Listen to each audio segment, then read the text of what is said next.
الله بارزترین نامی است که مسلمانان برای اشاره به خداوند از آن استفاده می کنند.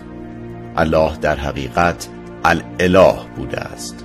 برای الله سه ریشه شمرده شده. اولین ریشه، اله به معنای وجودی که همه آفریده ها بقایشان را به او وابسته هستند، مثل وابسته بودن بقای تصویر شخص در آینه به خود شخص. در واقع شخص الهه تصویرش است، به این معنا که در نبود شخص تصویری در آینه وجود نخواهد داشت.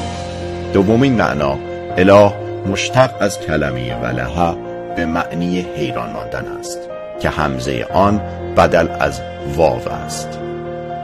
و سومین معنا، مشتق از کلمه اله به معنای اعتماد و فزع، یعنی آنکه خلق به سوی او می‌گریزند. با توجه به توصیفی که اسلام از خداوند دارد، دو معنای اول بهترین توصیف کلمه الله هستند، یعنی الله به معنای حیران کننده و الله به معنای دلیل بقای آفرینش.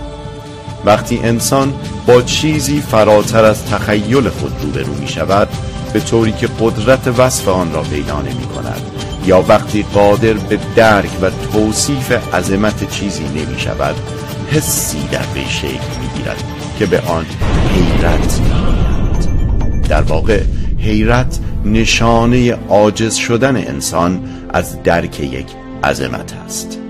نامیدن خداوند با کلمه الله یکی از بهترین و کاملترین توصیف ها در حوزه زبان است، چرا که حقیقت امر این است که تنها سهم بشر از درک و توصیف خداوند حیرت است و بس.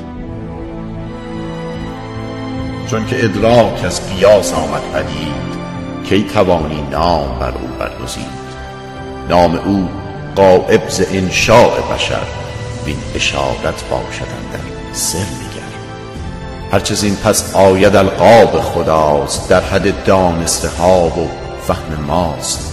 بسم الله آنکه خلق از درک او، گشته از فرط تحیر مست او. حیرت اندر حیرت اندر حیرت است، این تحیر خود دلیل خلقت است.